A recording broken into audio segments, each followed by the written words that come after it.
the word in your home.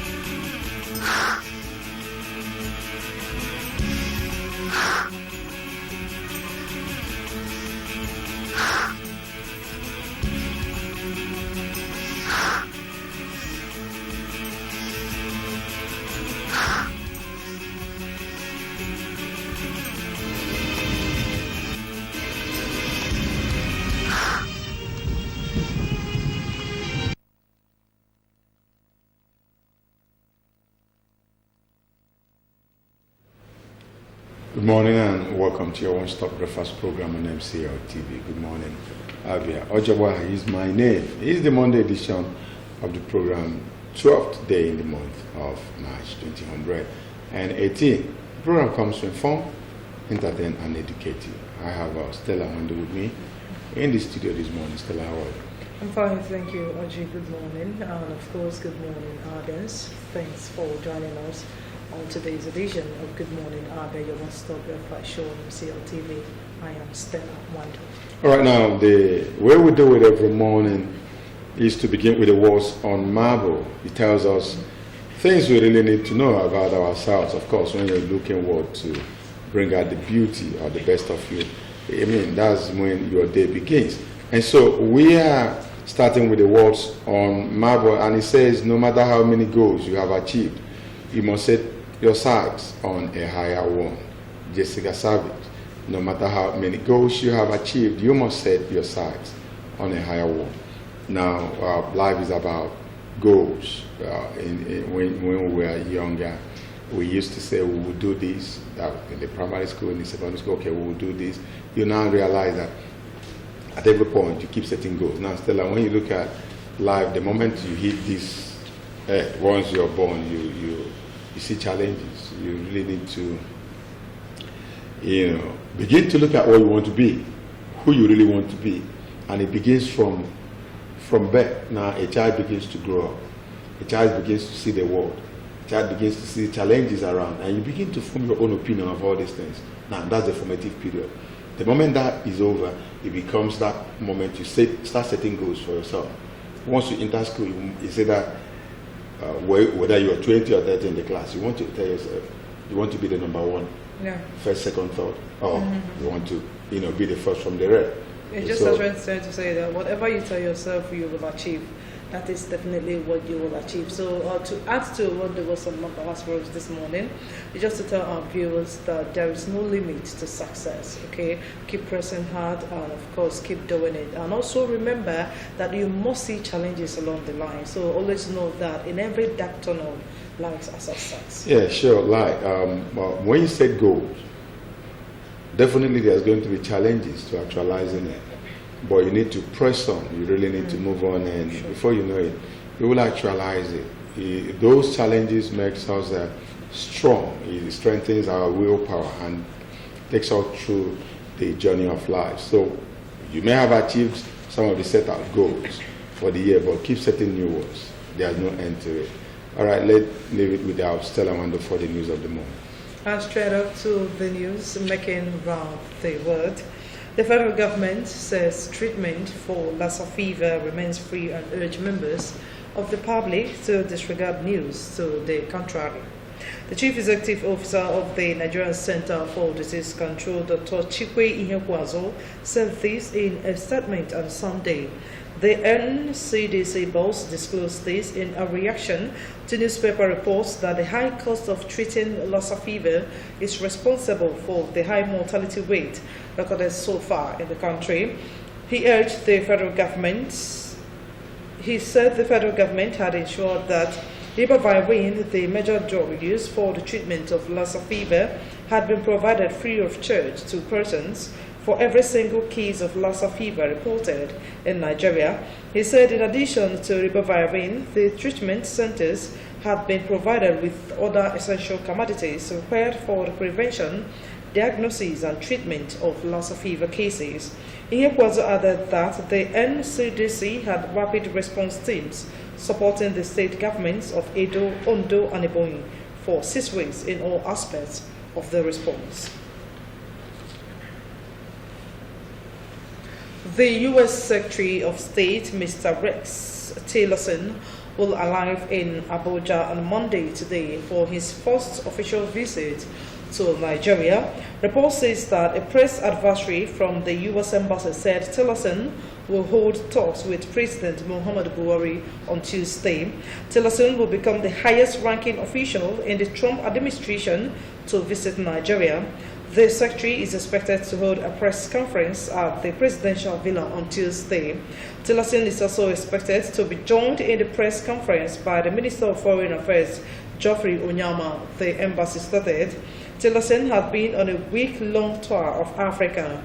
He has visited the Horn of Africa just days after he announced a new $533 million aid package for Africa, out of which $120 million was earmarked for Nigeria and countries of the Lake Chad region.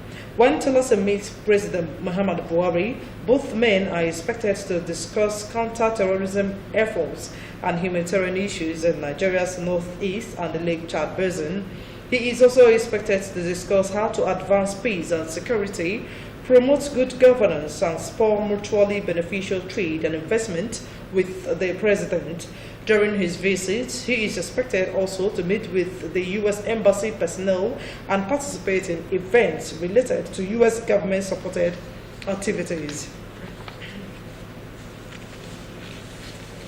On the 19th of February, Nigerians were shocked to receive the sad news of the abducted 110 female students of Government Girls Science Technical College, Dapchi, in Yobe State. This is coming at a time when Nigerians are yet to get over a similar incident that took place on 14th April 2014, when the same insurgents abducted 276 female students of Government Secondary School, Chibok. With the recent unfortunate incidents, Nigerians in Omahia are wondering if Boko Haram has actually been defeated, as claimed by the federal government. The report. The Dapchi schoolgirls' adoption was so heartbreaking, not only for the parents of the victims, but for the entire country, irrespective of ethnic or religious background. It has no doubt compounded the problem of the girl child in the Northeast Zone, who is a victim of early marriage and its attendant consequences. Less than 1 month, Nigerians are yet to know what transpired as the army and the police command in Yobe State has continued the blame game. On his part, Yobe State governor has continued to wonder why army troops were withdrawn just hours before the adoption without informing either the local police or the state government in advance. Many professional associations like the Nigerian Bar Association, NBA, suggested the suspension of boarding schools in Northeast Nigeria. There is no doubt that the present administration at the center has not been relenting in the war against terror.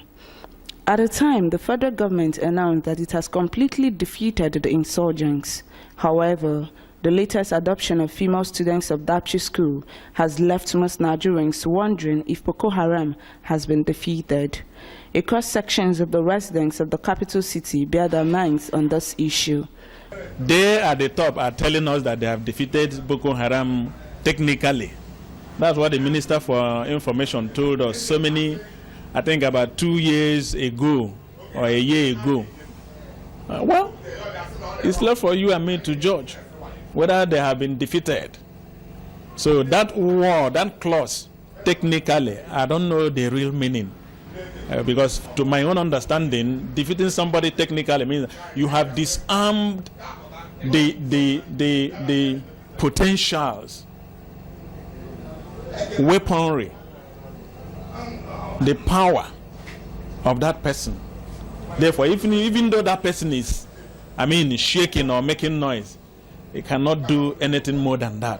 Schoolgirls are being kidnapped every day, not just that bomb blast every day. So it's not about defeat. I want to just advise the current president they should forget about media war or media propaganda and just go ahead straight to the work and defeat these guys.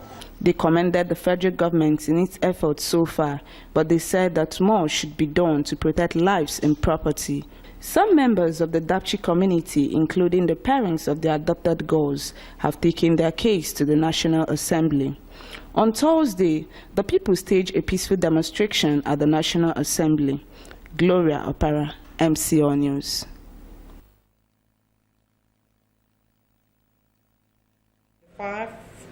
Southeastern states to key into federal government's plans to ease of doing business in order to develop the region economically. The governor made the call at the Southeast Regional Stakeholders Forum on ease of doing business held in Abia. Nora Okafor tells us more. The gathering afforded entrepreneurs in the Southeast region an opportunity to deliberate on ways of making the business environment accessible for local and foreign investors. For them, the Southeast cannot be left out in the economic development of the nation, hence the need for integration. Speaking at the event, Governor Okezie Ikpeazu called on entrepreneurs in the region to take advantage of their strength to ensure even economic development. The governor stressed the need for the production of quality products and also for the enforcement of all consumer protection guidelines. He maintained that though challenges of doing business abound, the Southeast must rise above them and ensure a friendly business environment. For us in the Southeast, what is our remedy? Today in Nigeria, if we consider the things we can do better than any other state or any other region, we will notice that naturally we are very, very enterprising people, very hardworking people that are blessed on things they can do with their hands. In the Southeast here, we recognize all over the world as producers and manufacturers of all kinds of things. And we do better when the business environment and climate is not very rosy. We do very well under pressure. So what it means is that we can turn the seeming disadvantage of an economy under recession to jump ahead once again as the fastest growing economy in Africa, as was the case before the Civil War. Earlier in his opening remark, Deputy Governor Ude Okochukwu said the poor state of the nation's economy has made it necessary to create a business-friendly environment. He stressed the need for the people of the region to contribute their quota toward improving the business environment, especially in improving internally generated revenue and job creation. The current precarious state of the global economy has necessitated the need to rejig our processes and laws to create an enabling environment for private sector growth and involvement in massive economic and industrial development. Consequently, states in the Southeast region must not be left out in this direction. Also, the Commissioner for Finance, Obinna Oreako, in a keynote address, reiterated the state's commitment to the growth of small and medium-scale enterprises. The forum is a platform where government and private sector interface and agree on reforms needed to create the right kind of environment for business and economic growth. Nora Okafor, MCL News. At least 2 people have died after a helicopter went down in the East River of New York City on Sunday. 3 passengers are in a critical condition in hospital after being pulled out of the water by rescue divers, says city police. The New York City Fire Department said the pilot managed to free himself. Authorities confirmed it was carrying 6 people involved in a photo shoot before it hit the water near Roosevelt Island. Video posted on social media showed a red helicopter appearing to make a similar controlled descent before landing with some force in the water. It then began to tip over, its rotors still slanting and sliding into the water. At a press conference, New York Fire Commissioner Daniel Negro called it a tragic event. The Federal Aviation Authority said it was investigating the incidents. Governor Keze Ibazo has reaffirmed his commitment to improve the welfare of civil servants in the states. Governor Ibazo said that these are the end of inter-ministerial sports competition organized by the office of the wife of the state governor, Kechi Ibazo. Also, the governor assured that government will continue to support the activities of women in the states. The report.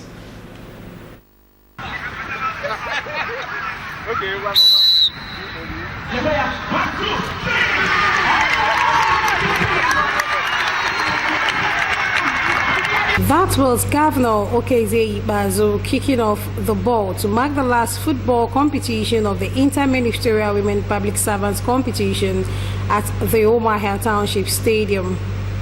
The competition was in line with the age-long maxim, all work and no play makes Jack a dull boy. This perhaps informed the reason for the Inter-Ministerial Sports Competition organized by the wife of the governor, Nkechi Ibazo. Governor Ibazo said government recognizes and appreciates the contribution of women in the state's civil service. He maintained that the present administration would not have achieved much without the support of civil servants, especially the women. I say that she read in her book who alluded to the fact that all work and no play makes that a dull boy or a workaholic. And physical exercise has come to be a prescribed daily routine for anybody who intends to keep fit, remain healthy, and equally enhance his or her output. Especially for women who work very, very hard in Africa. It is quite refreshing to see that we have found time to come and embark on these games, and it has come to this present today. Permit me also to enlist my support for future other activities by these wonderful women. Earlier, the chairperson of the Abia Women Public Servants Association, Charity O'Connor, said the competition was instituted to keep women public servants in the state fit. The event featured march past by various ministries in the state.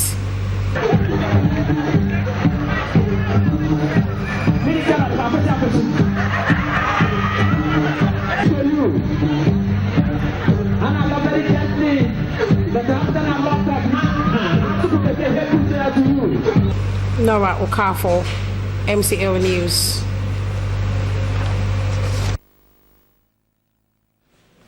And with that, we've come to the end of the news. It's still Good Morning, Abia, your one-stop breakfast show on MCL TV. It's back to Ojogba to continue with the rest of the program. Oji. Thank you very much, Stella, for that news update. We'll go for a break, but we'll come back. It will be time for newspaper review. Still stay with us.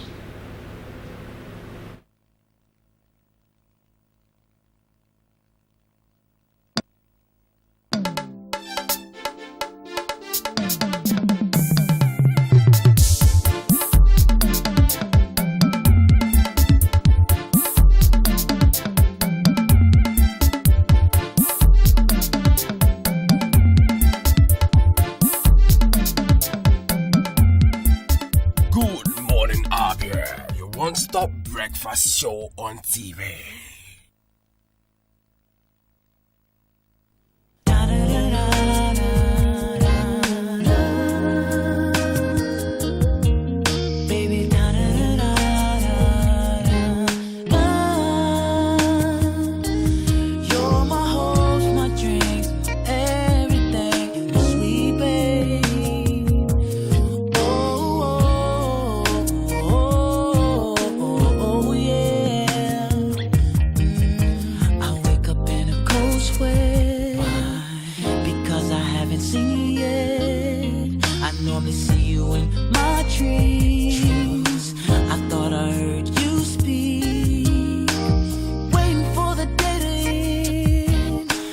Staring at your 8x10, and as I lay me down to sleep,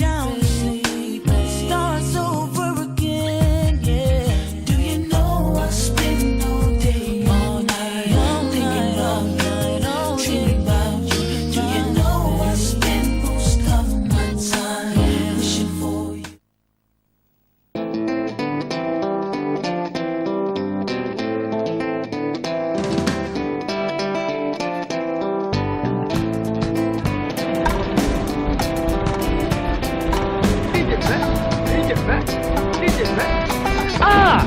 What is that noise? It is Obezekwe.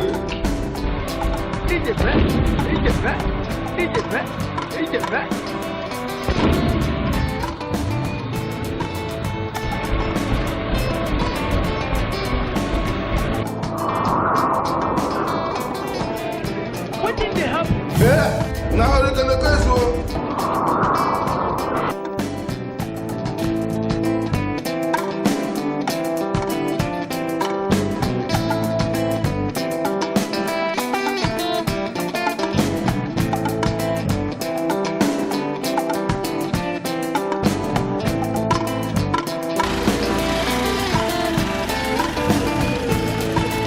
Okay, so the Okay, so.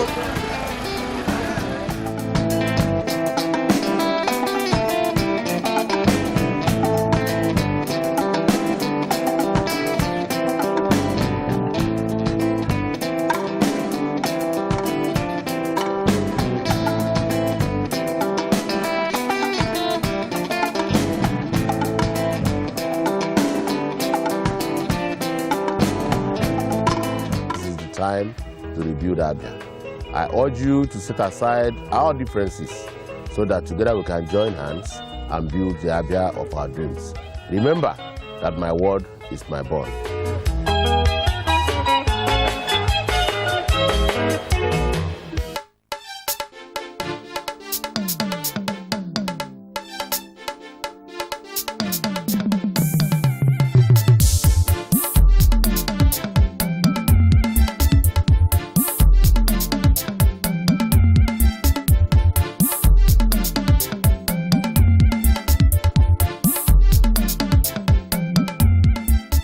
Good morning, Abia, your one-stop breakfast show on TV.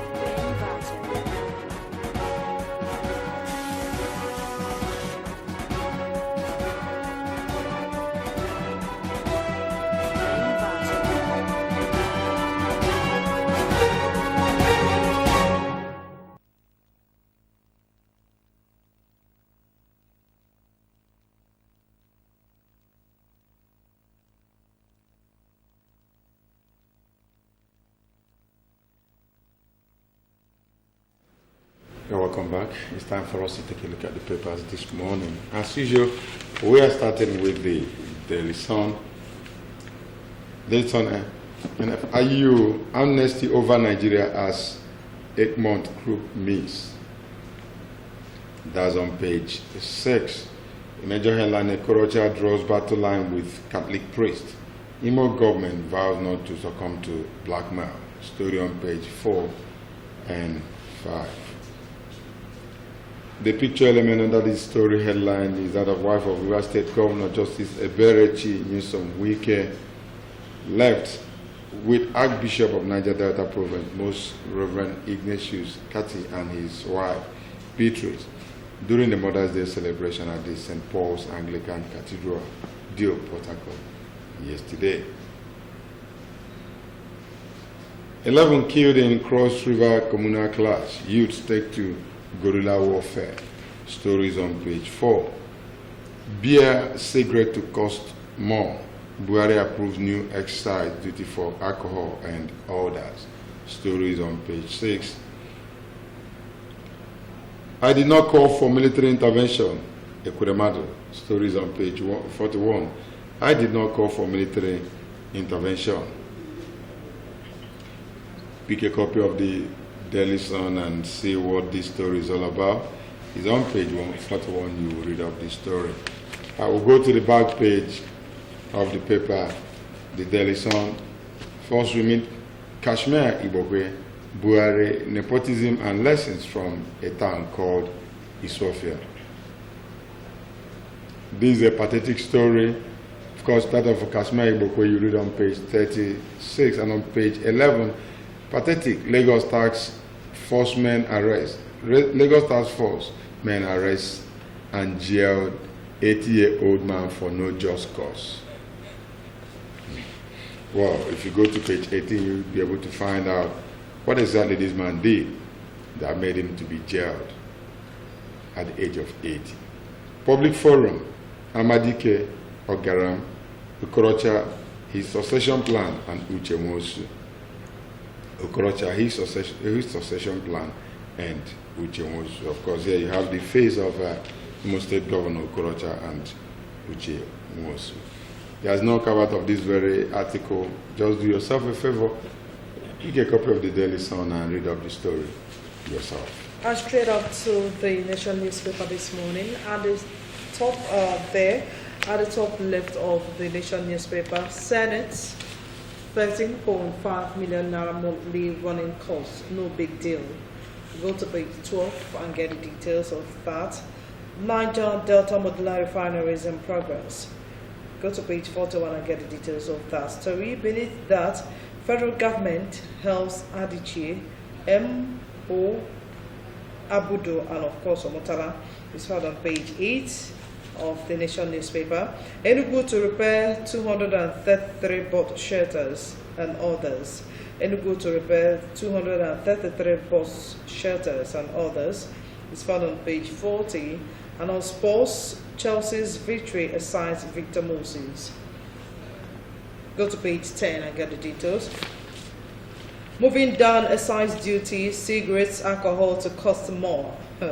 Wow, that is found on page 6. That's the headline.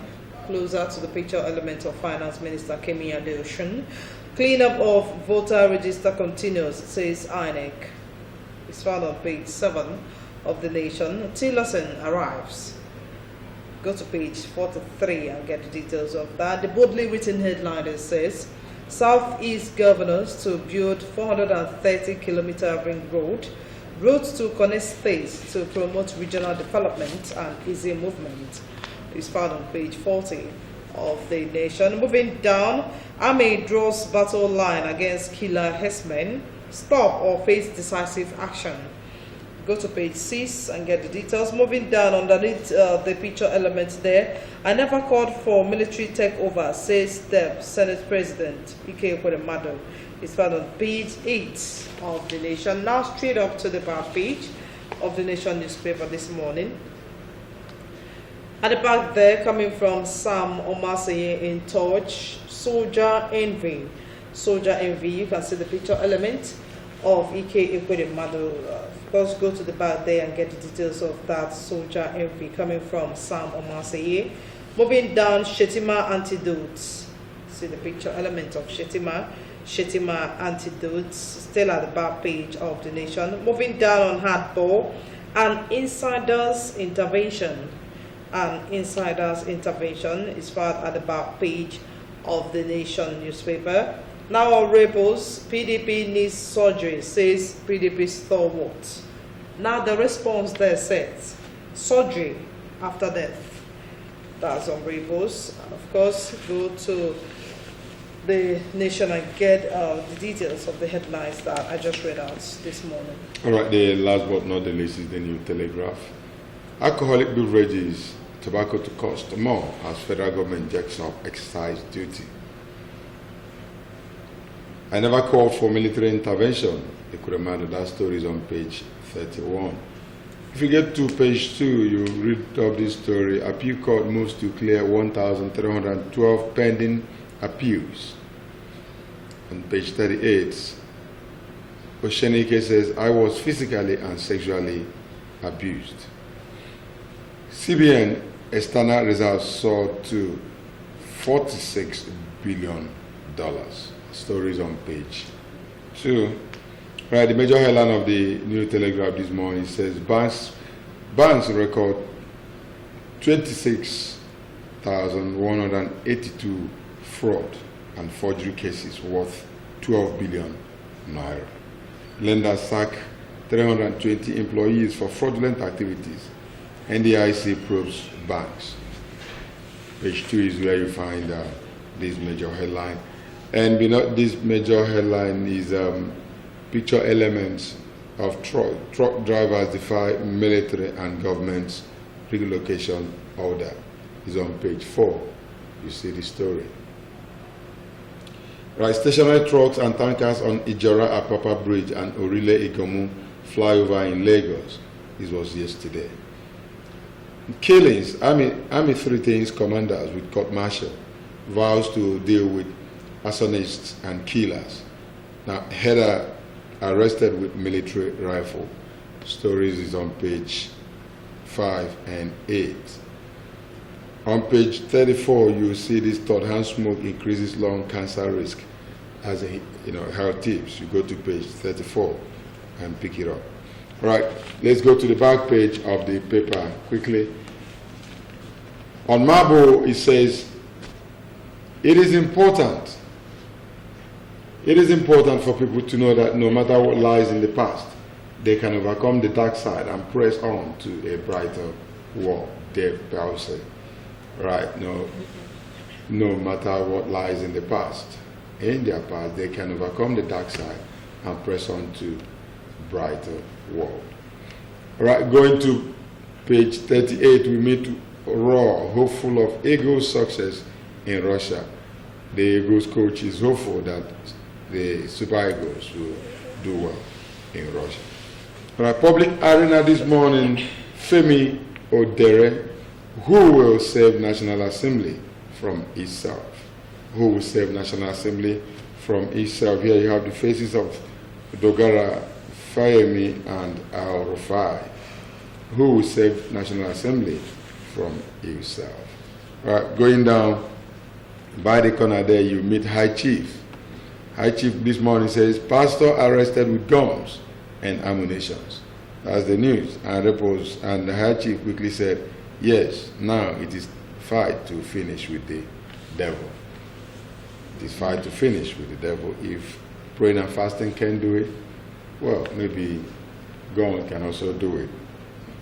Maybe it's also possible that you can now fight the devil physically. Talk about fighting the devil physically. There are so many things we do physically.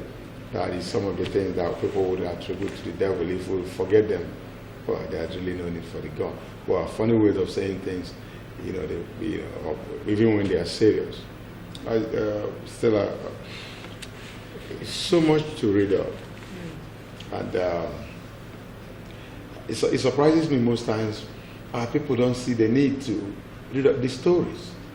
But there's every need for you to every morning try to listen to the news, pick up with the newspapers and read it, go through what is happening in our nation. But for some, they will play music from morning till night. In the car, they are playing music. At home, they are playing music. As early as 6, when you should be able to tune to any news, find out what really happened over the past 12 hours while you were asleep. Things keep happening on minute basis. So when you tune to all the stations like MCL this morning, we've given the news, we're still giving more news, this is still part of the news. Most people wouldn't really be interested in listening, in watching and seeing these things. You see them flip the TV channels and they go to where there's his movie or musical, or PlayStations, all those stuff. That's what they like doing. But when it comes to knowing about the environment, what you should do, people don't do that. Anyway, I think in this life, people, tend to do what makes them happy. Most times when you go into the street, and if you tell people that there is need for them to get themselves acquainted with what is happening in Nigeria, they begin to tell you that, what are you talking about? That they don't like what is happening in Nigeria. But I must state it right here that if we must make a change, it is not left for the government alone to do that. It should be a collective responsibility. When people begin to talk about the sufferings we go through in Nigeria, you begin to find out, when you go deep into it, you find out that most times we contribute to it. Like when you buy something, because you heard that we were once in a recession, people, once the prices of goods goes high, they find it difficult to bring it down. And there are no relevant agencies to checkmate all those things. And when you come down to the states, The state government will construct drainage channels, and the residents of Abia will use it as a dump site. When the rains come, their area will be flooded, and they begin to happen on the government. So if we must make a change, it should be a collective responsibility. Trying to bring it down to people educating themselves, going through the national dailies to actually know what is happening in the country. It's about our mindset. It's about our mindset. Our people should begin to change their mentality to things around us, be it the sanitation aspect of it, be it the health, be it education, whatever. It's just about the mindset. The moment the mindset is changed, reoriented, people begin to look at things the way they ought to look at it. You'll be surprised that you're driving on the street. Suddenly somebody will flip something from inside a car in front of you. Maybe, plastic these plastics bottles, throw out papers, galas, whereas they should have a waste basket in these cars where they put them in. But because it has come to be part of us, we do it without, regardless of what anybody thinks. All right, okay. But sometimes when these same people, when they get to cities that are also neat, they won't be able to do these things. It's about, sometimes I don't really know what our people think. And going further, you realize that oftentimes we're just simply wicked to ourselves. You think we are doing it on another person. That is something you're heaping on somebody. But it comes back to us. Like you just said, you sweep these things, use the refuse, dump it in that very good. It rains, there's overflow. Once there's overflow, it brings it back to your house. And once you come out from the house, you still meet the same thing you threw in there. So it's about us. It's about us changing our mentality, our mindset, the way we go about this. Well, if you look at these killings, I mean, 3 things commanders with court martial. Well, I think the military should begin to do something concerning this, because most times you see that all the army personnel stationed here and there in our country, in our state, in our city, take laws into their own hands. Most of them do not even regard the civilians. They do anything the way they like it. They act. The other day I was driving down. It was along Zikiwe, and suddenly here comes one of their van with every speed out. People were already moving because the traffic warden had signaled, the traffic to move on, and they just from nowhere entered, not minding. They didn't really bother that there were other cars in front of them. I mean, the way they go through this road as if, well, it belongs to them. By the way, you are around to beef up security. You are around to safeguard these lives, these people on the street. But you look at them as nothing. As nothing. You treat them as if they don't really exist. But they exist. That's why you're there. You're there to see that they are protected. But you're not bullying the people you're meant to protect. That is, even it trickles down. It goes to virtually all our security agents. If it's with the police, well, especially those of the rank and file, they don't have the courtesy. Most of them cannot come down to give it to you the way. But the inspector of police, the commissioner of police, on daily basis, on weekly basis, monthly sometimes, keep having seminars and symposiums with these people, telling them how to comport and conduct themselves in the public. To my greatest amusement, I once witnessed where a policeman came to arrest somebody. The only way he knew to arrest that person is to beat, hit, and everything. They will hit you and hit you into the car. It's a daily occurrence. There's no courtesy.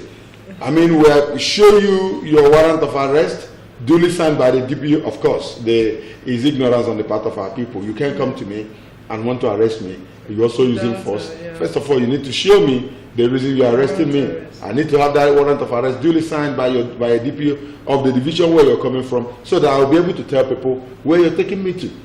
Our people should know their rights. We are so much in a hurry that we don't really bother to know our rights, know what we have to do. But more on the side of the operatives. Now, if you look at here, we said vows to deal with arsonist killers, even with court martial commanders. These are things that the army should bring up to check the excesses of the men of the force. It's everywhere. It's in the police. It's in the Navy. It's in the Air Force. The reason we don't see much of the Air Force abuses is that they belong more, there in the air. So if there's any abuse, it should be with the weather and all the stuff up there. But sometimes when they come out, you know that they are all the same. Let's just hope that our Bringi State Police will reduce some of these SSAs being done by some of our, security agencies. Well, because I think they should, top up their games and protect the lives and properties of citizens. Well, let's see how that goes. Let's also see and hope that it doesn't also get to them. Of course, when I keep telling people everywhere I go, I said when Bakassi came, it was a different story. But over time, we know what is happening in that very regard. But that's okay. And well, you may not really be so in tune with this. I'm not saying that we don't have ladies that smoke or ladies that are into alcohol. They exercise duty, and of course, cigarettes and alcohol to be on the high side. Also, anyway, on a lighter note, a lot of women they've been crying, of course, trying to bring back their husbands and all that. I think that for me, I want it to be so high that if you want to spend money on alcohol or cigarette, you spend so much. And when you think of the kind of money you're going to spend to the detriment of your health, you begin to come back and tell yourself, look, I'm not supposed to spend this kind of money, on something that won't be or that won't do any good to my health. Do you think? I think it's a good one. Well, that's the mother talking. That's the woman talking, because they like they will always say. They should just make it so fast. I'm sure if given a chance, women will also prefer that there will be coffee.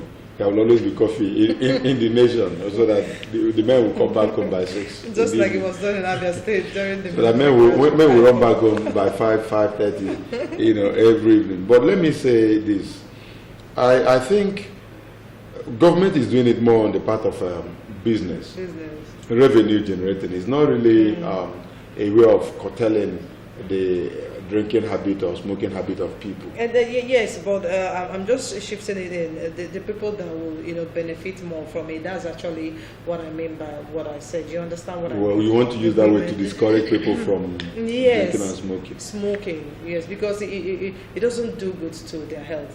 But yes, I agree with you, especially given the fact in that as much as these are people's business, but it's harmful to health. I agree. But my only worry here too is that I don't know if you've watched any advert of cigarette or any alcohol advert. Any alcohol or any beverage, alcoholic beverage advert or tobacco comes so beautiful, so shining, using a whole lot of beautiful things to do that advert. And just at the down part, they will write, smoking is dangerous to health. But you've given them the beauty of life that goes with that. Somebody that is smoking and drinking and you're in a limousine, you're in a duplex, I mean, sometimes you promote all these things consciously and try to let people know that one unconsciously because it's so tiny. Why not make the harmful aspect of it bigger than the pleasure? All right, so much to read up. We urge you to visit your vendor and pick any of the national dailies, read up these very stories yourself. All we do, we keep telling you, just the tip of the iceberg. All right, this is where we leave it. When we come back, it will be time for our discussion segment. Stay with us. So good night.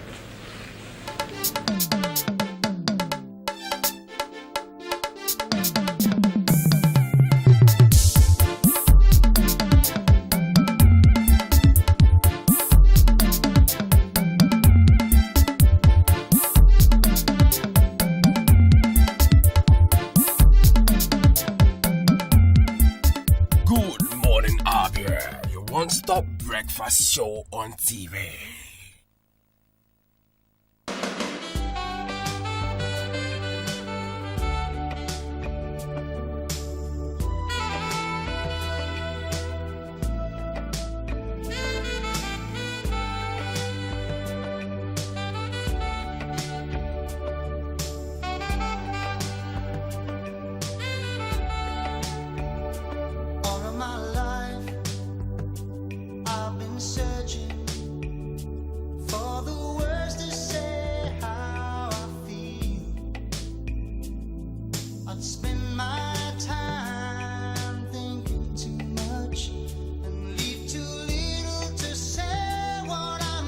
For inquiries and booking, contact Address Hotel and Suites at number 18 Opobo Road, Obo Hill, Aba. Telephone 081 000 00895 or 081 000 00896. Adrex, the pride of hospitality and tourism.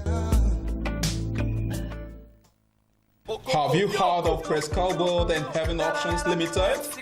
Prescal is a home of direct image right here in Abia. Why go to Lagos or Port Harcourt for your direct image jobs?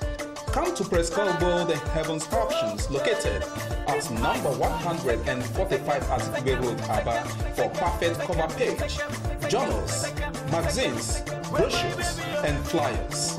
We also offer printing services in digital flex and billboard, window graphics, posters, stickers, heat transfers, ID cards, complimentary cards, monogram, and car branding. Heaven Options offer you entertainment services like event management, ambulance services with well-dignified undertakers. We can also boast of 3 months ordinary program in computer training, 6 months certificate in computer training, and 1 year advanced certificate in computer training. Why not visit Prescal and experience that quality jobs? For inquiries, call 080-3322-6115, 070-4024-7196, 070-8469-8165.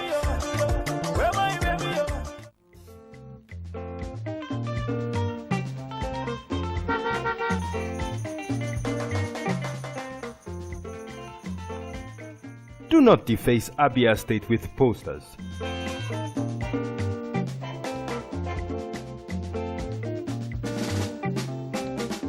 Do not defecate on our streets. Do not litter Abia State.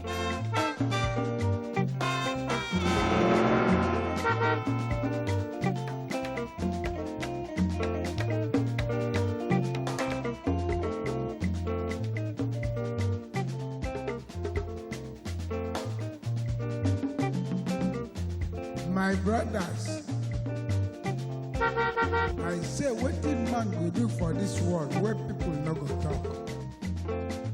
If you chop, Do not urinate in public places. you no chop, dem go talk. Wetin make we do for this world? I say make we dey do the things wey we carry for heart. Na so world want am. Abi no be so? Keep Abia State clean. This message is brought to you by MCL TV.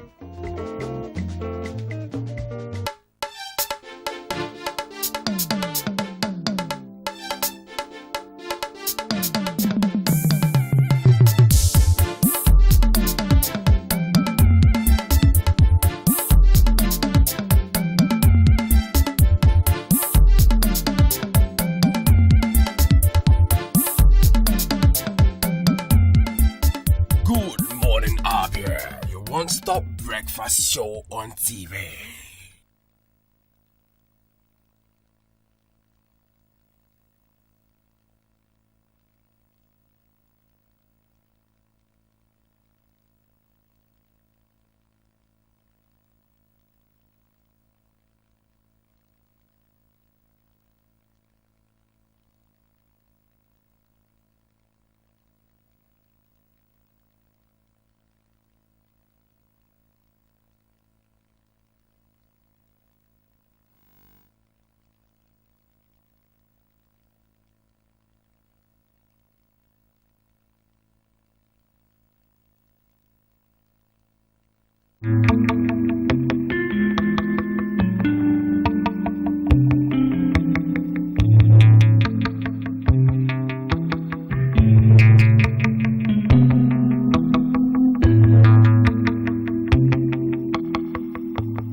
les rues sont inondées de marchands ambulants parce que les jeunes n'ont pas d'emploi.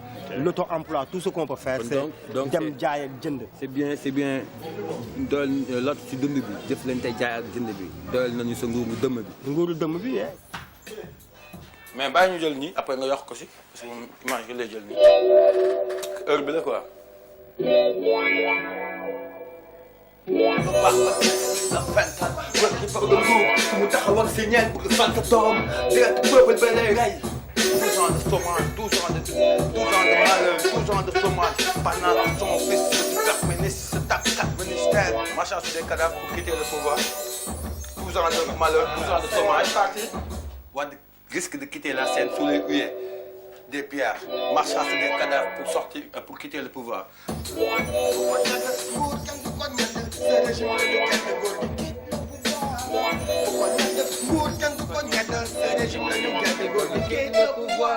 Une, deux, trois, quatre. Seconde est parti calmement. Tu au bon moment. Wade risque de quitter au mauvais moment. Sous le huée des pierres, marchant sous des cadavres pour quitter le pouvoir. Wade, c'est 12 ans de désespoir, 12 ans de malgouvernance, 12 ans de misère. Ça nourrit la révolte, ça réveille ma haine. Du ko ñedd, nguur kenn du ko ñedd. Ce régime la ñu gedd, góor gi quitte le pouvoir. Du ko ñedd, nguur kenn du ko ñedd. Du ñu bàyyi mu sedd, góor gi quitte le pouvoir. Du ko ñedd, nguur kenn du ko ñedd. Ce régime la ñu gedd, góor gi quitte le pouvoir.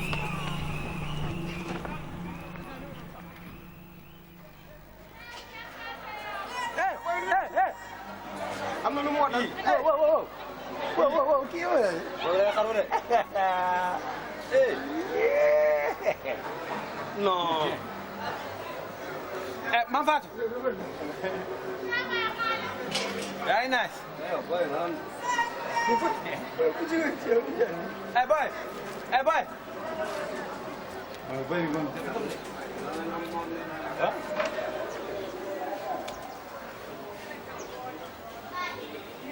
yeneen ay formé ay gang yi ay braquage xaalis bu gaaw gi xam nga mooy yaa ngi xos ngay dem ay maquette lii xam nga live bi doy waar live bi jaxasoo mooy moom loo tax ma la kenn xamoo noo koy tuddee vraiment bu amul titre kenn xamul après gel ba ma quoi def naa ñun dañuy def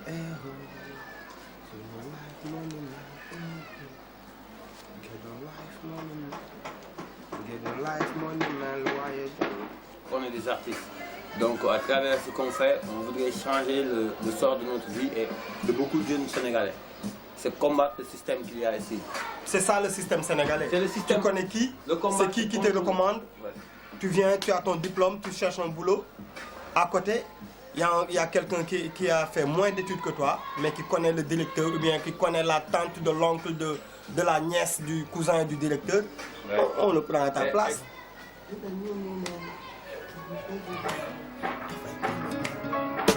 xam suñuy wareef ràññee suñuy priorité fexe naatal ëllëg ba ñëpp xew li di bésu korité lépp li nga am ngay joxe fexe nu sa gox doxe ku la fa dëgg ne la massa bul nangu dara di fa sooxe saytu jëlee di laisser aller dox ak sa gox jógal dox ak sa gox wareeku beeku sénégalais dox ak sa gox jógal dox ak sa gox di man di yow di kii di kee dox ak sa gox jógal dox ak sa gox liggéey ak sa gox jógal dox ak sa gox dafa jox jàmbaar nga dox bu nekk yàmbar sa gox looy xool jógal jàmbaar sa gox. On n'a pas le droit de laisser faire les politiciens. Parce que depuis 1960 jusqu'à présent, c'est eux qui dirigent le pays. Et rien n'a changé. Tous les candidats que vous voyez graviter autour de l'opposition, ils ont été une fois dans le gouvernement. Ils n'ont pas apporté le changement.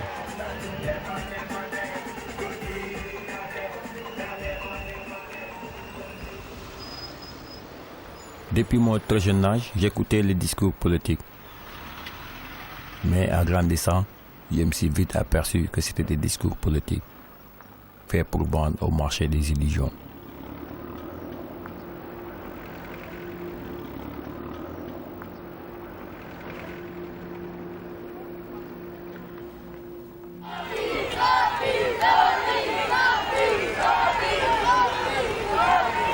En juin 2011, le président Abdoulaye Wade prévoit une énième modification de la Constitution pour baisser de 50 à 25% la proportion des voix nécessaires pour remporter les élections dès le premier tour. Et par décret, un poste de vice-président qui lui succéderait automatiquement en cas de décès ou d'accident.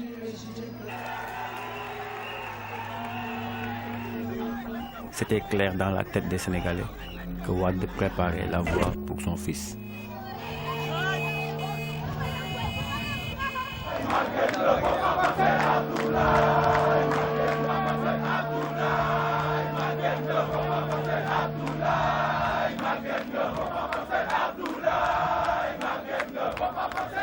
Nous, la jeunesse qui se battons au sein du M23 et dans Y'en a marre surtout et particulièrement, c'est pour préserver nos acquis démocratiques et sauvegarder notre République contre toute tentative de monarchisation du pouvoir. Et ce combat est dirigé envers et contre tous. Aujourd'hui, c'est certes Abdoulaye Wade, mais demain peut-être ce sera eux.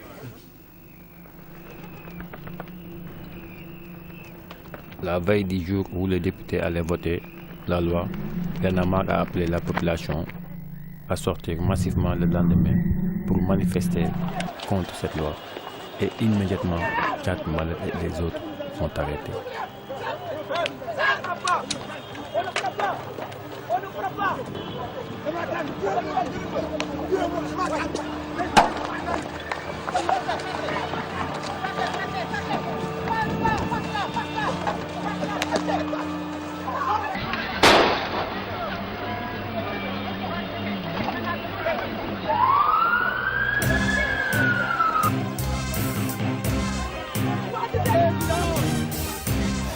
tàng ci dënn yi ci tali bi lañ koy ràccee NTS pare pour xare ñu nag takk teri jàmmaarloo ndax bi nekk nu xuus maa ñàpp moo ñu mujj a maarloo jàpp ngeen caat Crazy Cap fu malaat ak furum xaq na ngeen ñu jàpp ba ñu jeex tàkk waaye respect bi ñu yee lool ku ñu ko joxul ñu foqati ko te ëllëg loi bi du jàll danañ ko fàqat xottati ko ma ni xeex bay door a tàmbale bu jaree ñu fanaan central door a xëy buntu assemblée waxtu dee jotee képp bu dund doo ko bu teelu ginnaaw doo ko di daw nangu doon jaam na ngeen ñu boow na ngeen ñu jàmm waaye du tee ñu am ndam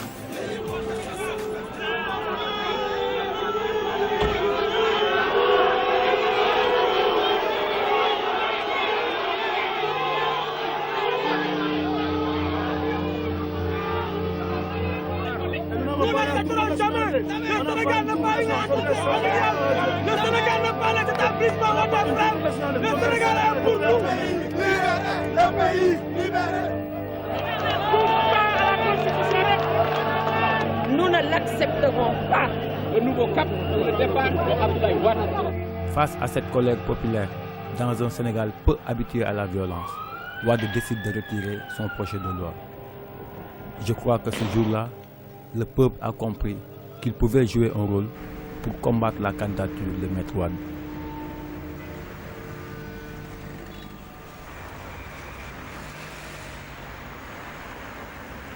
Les Sénégalais ont dit non.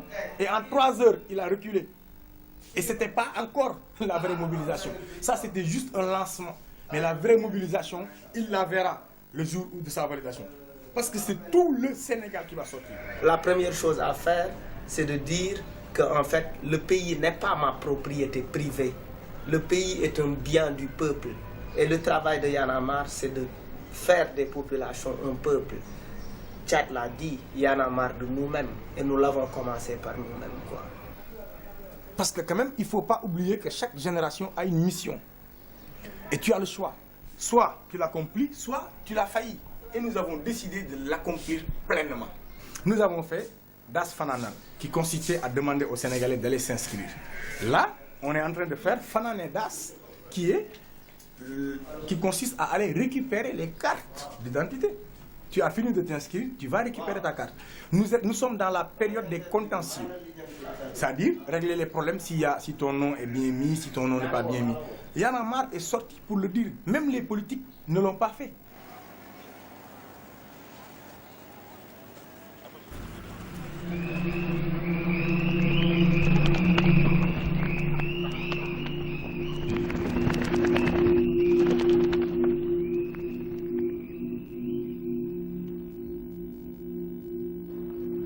Masa wax ni duma président même bu ma ko waxoon sax moo neexee ma ne waxeet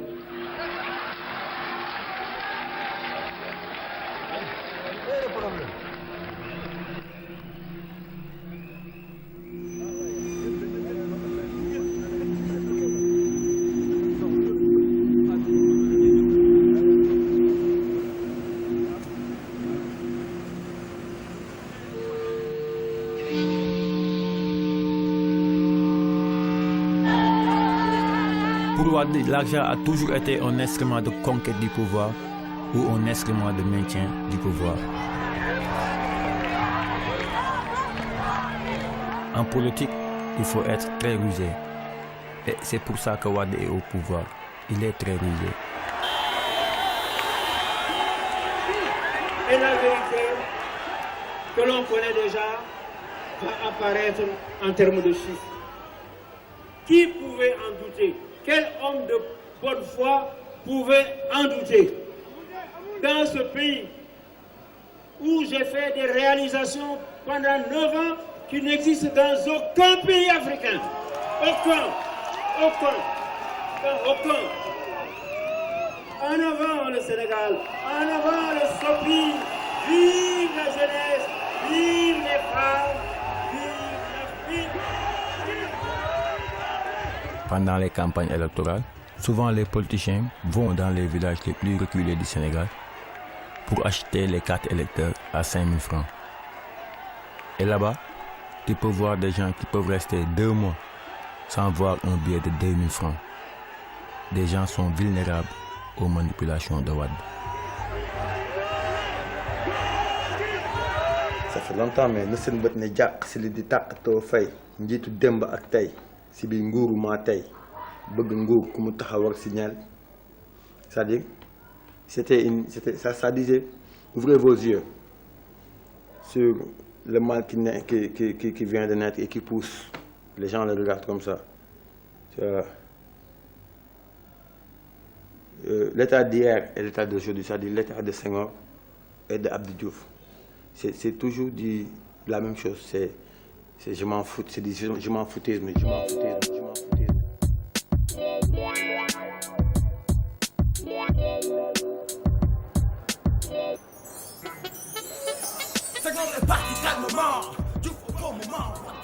Allez convaincre les autres, allez en parler avec les autres, c'est quoi y'en a marre, lan mooy suñu objectif, lan moo ñu tax a jóg.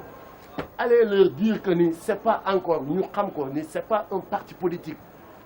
À l'heure où nous sommes fii dëkk bi toll, je pense que ni priorité mooy à chaque fois boo génnee sa kër tu as des frères, tu as des sœurs, ci buntu koñ bi fexeel ba noo leen kiitee ñu toog nga organiser waxtaan ak ñoom nan la ñuy def pour di participer ci ni dëkk bi di doxee. Y'en a marre, juste son rôle mooy fexe ba sénégalais bi jël conscience organiser wu taxaw ne man maintenant léegi ñun sénégalais yi on est une opinion publique forte. Finalement, c'est un esprit. J'en ai marre de la vie que je mène. Et qu'est-ce que je peux apporter, qu'est-ce que je peux faire, qu'est-ce que je peux changer.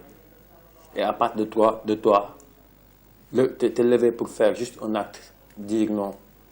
Ça c'est un bon commencement.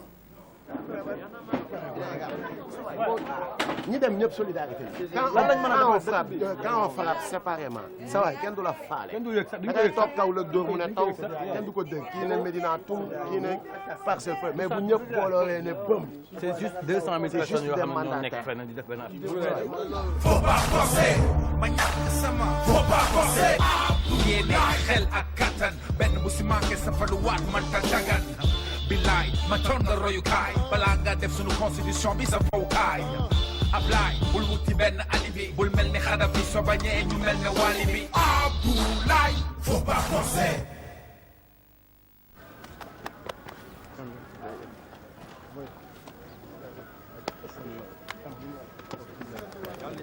yal nañu yàlla fanqal pexe Ablaye Wade dum dëmm Ablaye Wade bëgg yal na yàlla fanqal képp ku sant Wade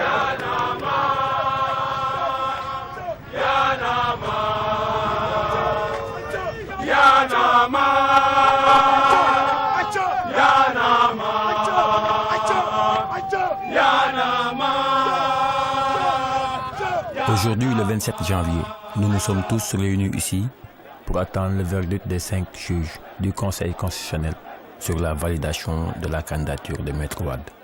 On les appelle les 5 sages ou les 5 singes de Wade. Récemment, Wade a augmenté leur solde et les a donné chacun un 4x4.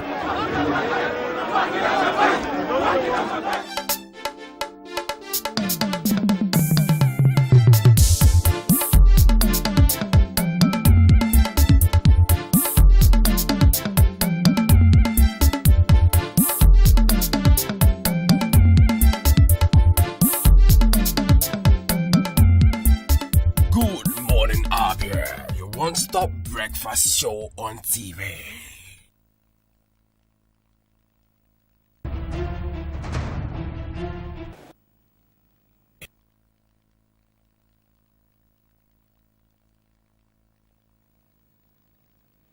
You're welcome back. It's still your one-stop breakfast program on MCR TV. Good morning, Abia. Welcoming you to our discussion segment.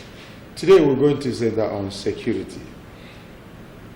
2 weeks ago, the Inspector General of Police called for disarming of vigilantes across the nation, and most people have come to quarrel with that idea.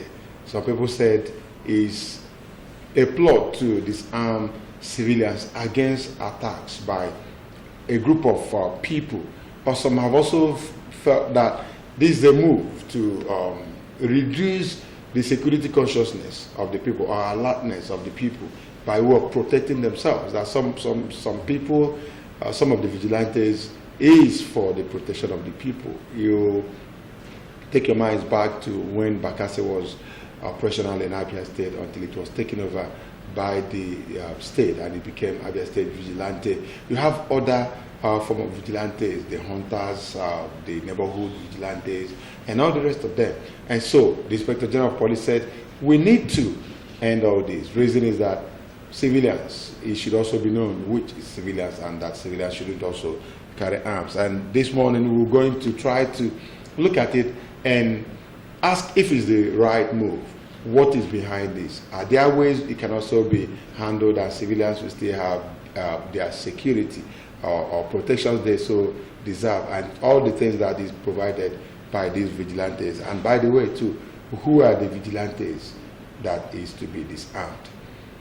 I have this civil rights activist in the studio, the spokesperson of the people, Uche Emeku, who is also going to be telling us as it affects the people, even through his own NGO, that they've also been fighting this. You're welcome to the program, sir. Thank you, and good morning, audience. Okay, the next person with us here is a man that is also into security business, but used to be in charge of the security of the whole of World Bank estate.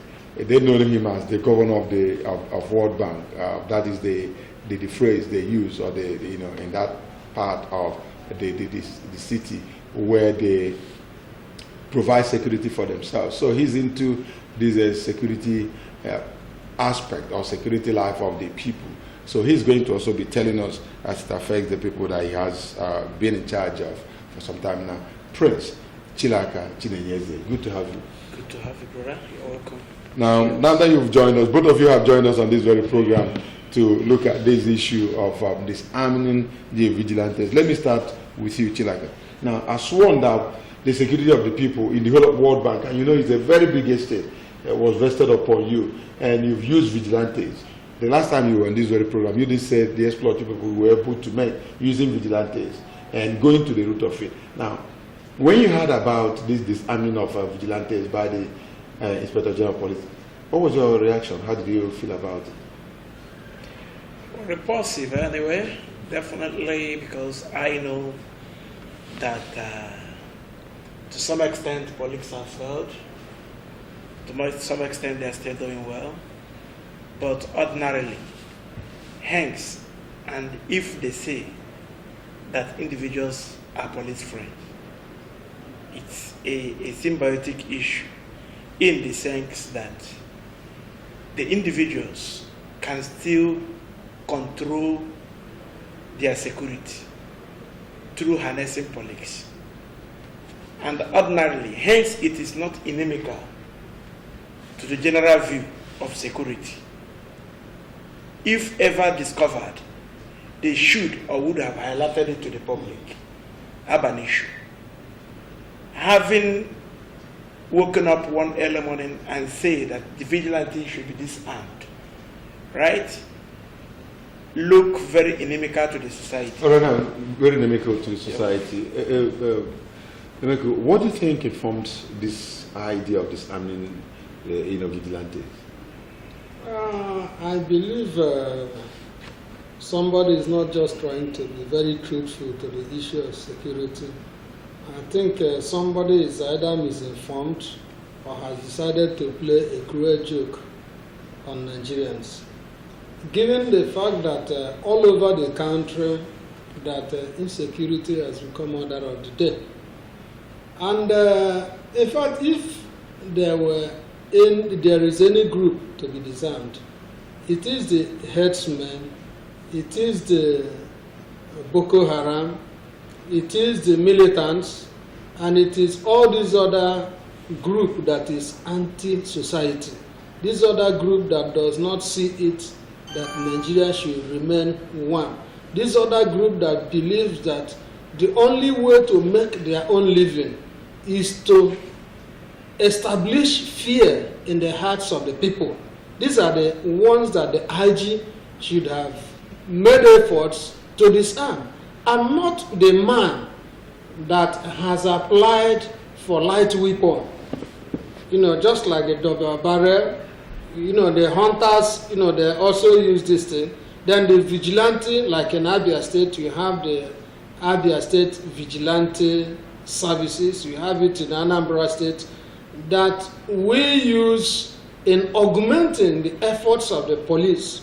You also have the, the local arrangement vigilante groups, whom I believe the communities also obtain licenses from the government, and that is through the police force. So, asking that people should bring back the guns that they have been, gotten through legitimate means, while allowing the terrorists, the Boko Harams, the Fulani headsmen, while allowing them without making any pronouncement, any direct pronouncement concerning the arms they have.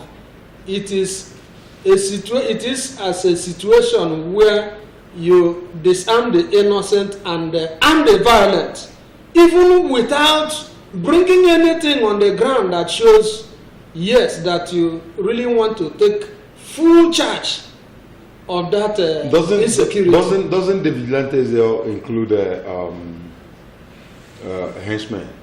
No, the henchmen are not vigilantes. The vigilantes are, they are known. In fact, the original definition of a vigilante is a group of people, not authorized by government to protect an environment, but with time, government now come in to give it legitimacy. Now, they have the army of these henchmen, they call them the Mietiala, the association of cattle rearers. Yes. Now, they have their arm that protects them, that already we know that does most of this defense.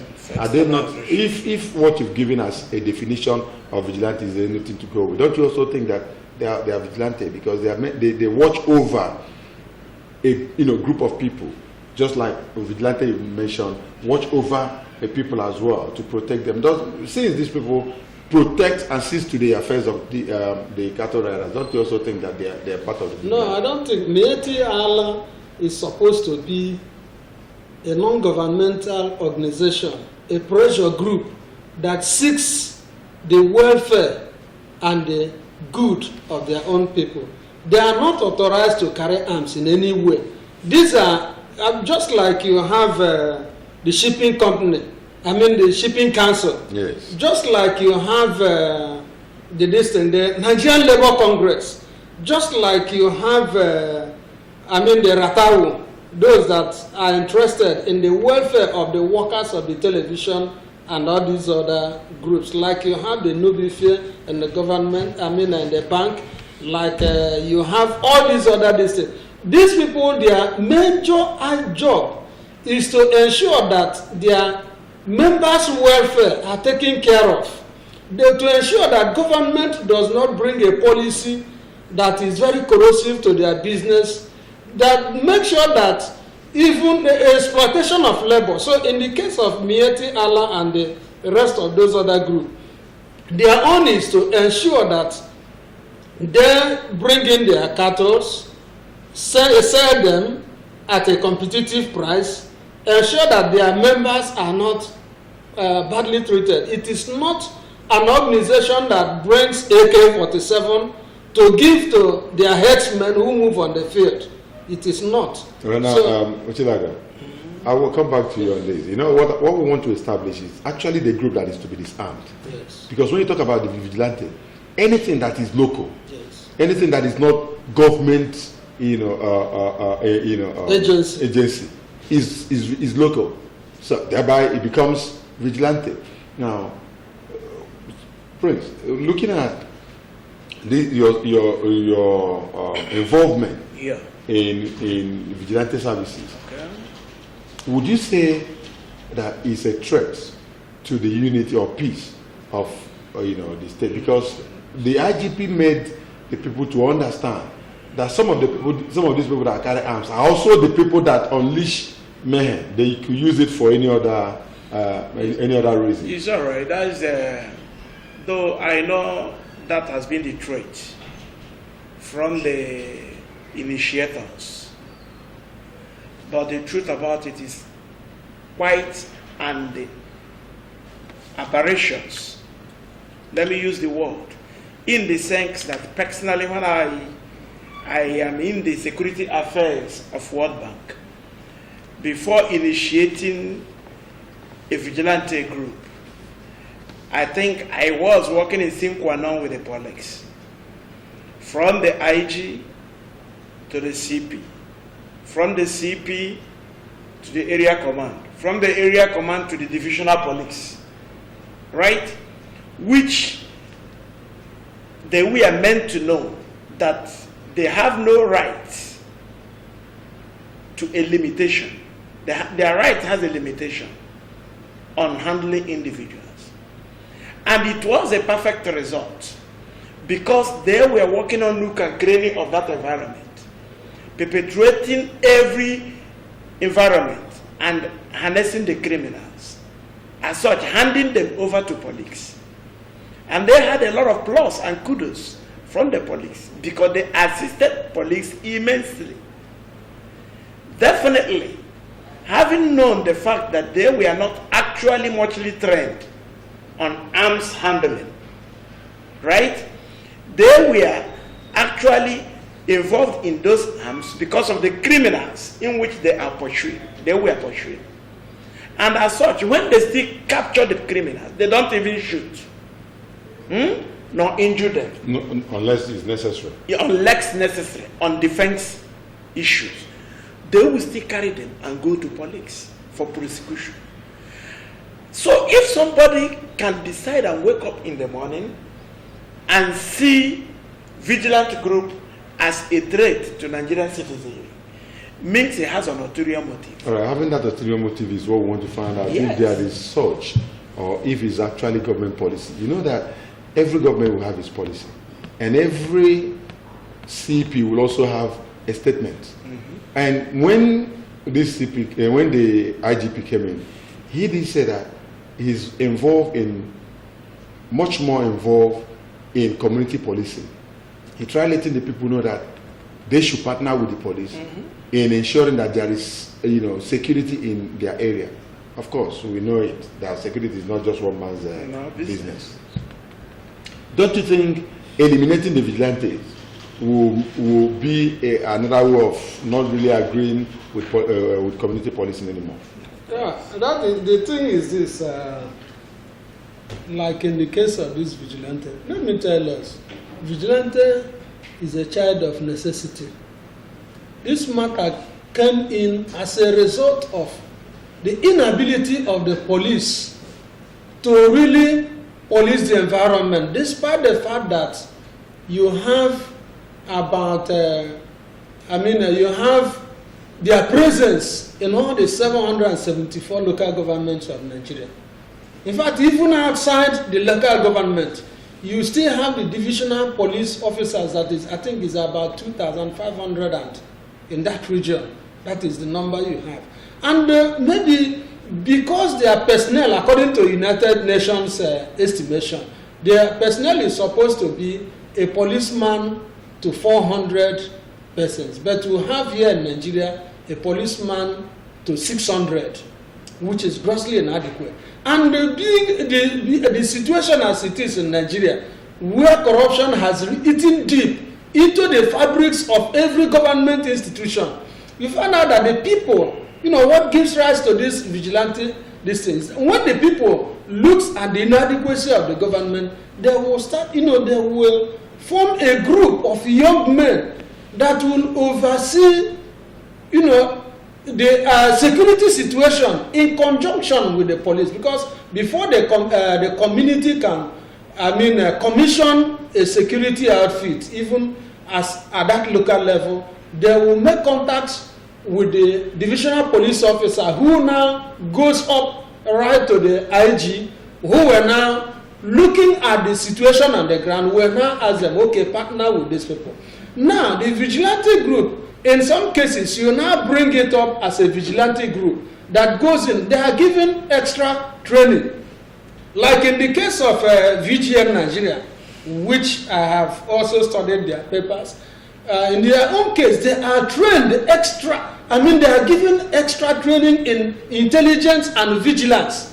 They are trained in such a way that even when you cross them, even though they do not have arms, they know what, your movement will tell them that this movement is not okay. Psychologically, they will be able to read your situation. All right, now, sorry. Okay. Even in the case of child trafficking, they are trained. In the case of protection of government installations, like the electric installations, they also protect them. So now, if the IG, in his own wisdom, given the kind of death that we have witnessed between December and March, up to this March, because we have up to about 500 that are already slaughtered. And if he could say, okay, disarm this vigilante group that is supposed to complement their effort, then there is something wrong. But also remember that in the Northeast, you also have the JTF. You also have you have the local vigilante also that works in tandem. So what are we trying to get here? Are we trying to work at cross purpose? Is there any other agenda? The JTF, the Joint Task Force, yes, you're saying here is, in fact, is an outfit, yes, constituted by the government, good, even the federal government. Good. And they've used it. They use it in River State. Good. It's now in Northeast. Mm-hmm. Now, it's a peculiar case, yes, where they want a situation where they want the people to be part of this very fight. In other words, bringing you to fight this your battle, is your battle. Good. That was why JTF was found. Mm-hmm. I think Vigilante also has its root from the same almost close environment, if not just the same, where it's about you. It's purely community policing. That's where I center it. Now, let me ask you, Chilaka, this very issue, as a question about the abuses, because that's just where the thing is stemming from. Abuses by civilians. When you give them, people that are not trained, you give them arms, they abuse, and sometimes use it for the purpose which is not established. Now, have you had such issue? No, definitely. From my own personal orientation and the background I am being taken to, I know that life is all about imperfection. Hence, life is all about imperfection. I've gone through the police diaries and stories where a trained police officer led a very dangerous kidnapping outfit. Are you getting me? Up to the rank of an inspector, ASP, or thereabout. Having used his prowess, trainings, and intelligence, has a gang in which he is feeding with information. That is police. I've equally gotten a story where a military personnel, a well-armed military, certified with uniform, still into criminalities. Therefore, if such things are discovered in vigilant group, it is not a new thing. Rather, what I expected the IGP to do is to organize a quota for an orientation or a mini training for these innocent civilians who they say they are not trained, but they are doing greater things than the trained people, because they are living with the criminals. They are the people that, some of them has criminal tendencies, but for that mini employment, they are now changed for good, and as such could be getting the information directly and raw to the government. Now they are disarmed. Now they are disempowered. Now they are dropped. It takes an increment to criminality in our society. So you're simply and totally against the disarming of the vigilante? Automatically against it. Now, Emeka, you did say when we started that it does appear that there's an ulterior motive. Yes. And now I want you to explore that angle again. Yes. Let's begin to weigh the options. What is ulterior about the Inspector General of Police calling for disarming of a group or a set of people he feels is no more contributing to the security of the nation, rather he's doing the otherwise? What is ulterior about it? Yes, what is ulterior about it is that you don't make a flat statement like that, a sweeping statement against the people you're supposed to, without coming out with a probable solution or possible solution. You have to have a feedback. Okay, let me just give this example. If suddenly the governor of this state or even a politically exposed person, you just withdraw you withdraw those who are guarding him, what do you think will happen? Don't you know that you have created fear without also taking care of the criminals first? Because you will have to look at the major threats against the security of the persons you are taking this thing away from. If you have applied and the IG approved your license to own a gun, what he will now be looking at is to ensure that bullet that has been expired, the bullet that has been expended, you have to look at it. There are serial numbers on those things. It is a question of your intelligence. It's a question of you are very diligent in what you're doing. It is a question of putting your life into what you are doing, instead of just coming out and saying that every other person, including those who were properly licensed to bring in their distance, and then allowing the criminals to roam about. Now, let me tell you, what you have around Benue State now, how do you think that Benue State people will look at this thing? How do you think that Nasarawa people will look at this thing? How do you think that, the Plateau State, what do you think they will be thinking about this thing? When you have applied for something, yes, you have this thing for, at least for gaming, you have your double barrel, at least you can use it as an alert sign, because when you shoot your gun maybe in the night, the sound will reverberate to a very far place, and you wake people up. And then when you take these things away without giving them alternative, I believe, okay, maybe it is not ulterior, maybe it is lack of intelligence. Maybe that will it at that level of government, yes, level of government, will it bring a lack of intelligence? Yes, for goodness sake, let me tell you, we are all human beings. We are not all knowing. You may be lacking in a certain situation. Okay, let me tell you something. Like you have the new Director General of NIA, whom it has been, they have brought up papers to say that this man even failed in the class 2 or 3 times. And yet, you make him the head of intelligence. What do you think will happen at that level? Do you know that when you talk about such positions, yes, as exalted as they are, you're not alone. When you talk about the Inspector General of Police, you must have his PA. Let me tell you what happens at that level. At that level, if you have pride in you, you will not want your junior officers to make impute. For goodness sake, I have worked in an organized sector before. I know how how people at the top regard those at the bottom. You're a reporter, you're a journalist. Try to go to any office now to interview even the chief executive of that place. First of all, he begins to look at you as somebody that is not fit to talk to him. And even when he opens his mouth, you find out that even the lower ranking officers are better exposed in that situation. And what if you got your position through nepotism? What if you got it through favoritism? What if you got it as a result of being somebody's crony or lucky? I mean, you are not just there. You are not there. You have not been time tested.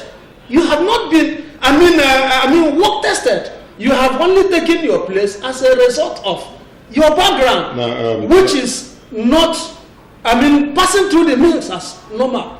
So we are human beings. Let us understand that. We're looking at a case that is very sensitive. Yes. And security matter is a very sensitive of course, matter. yes. It is a very sensitive issue that should be handled with every seriousness. Yeah. And gentlemen, we are looking at a force that decided to establish a friendly atmosphere with people in every area.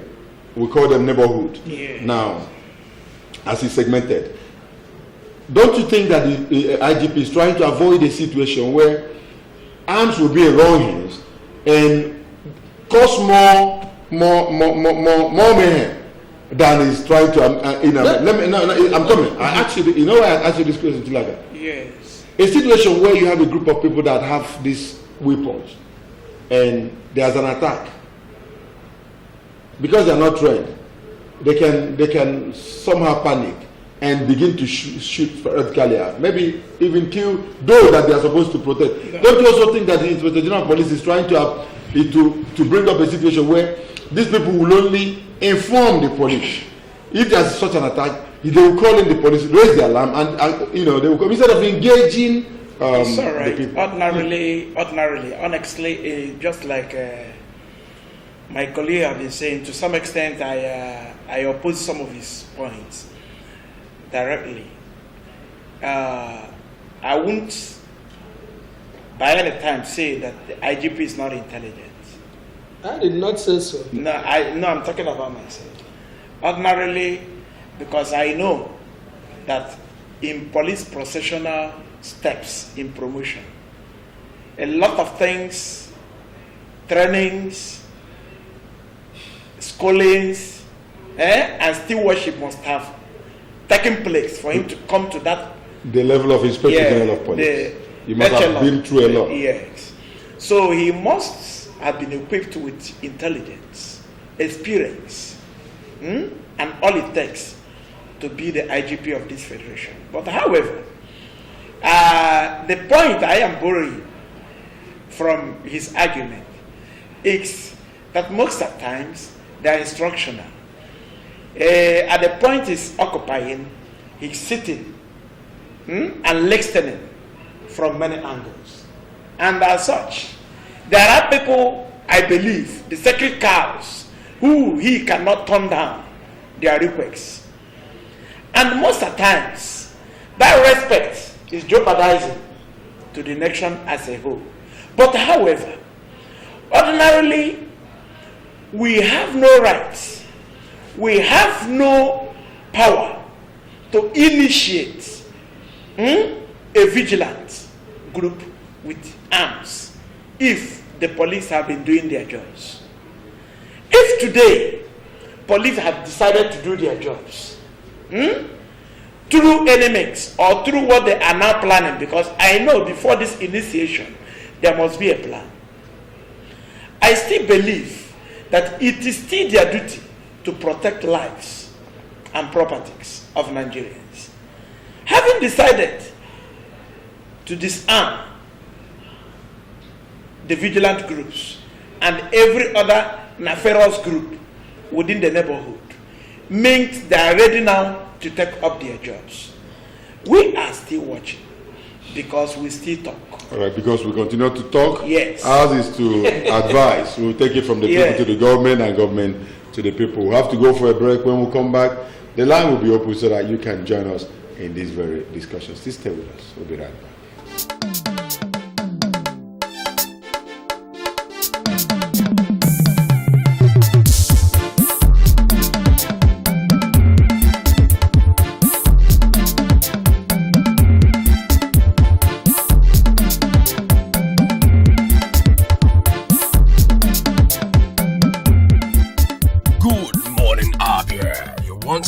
breakfast show on TV.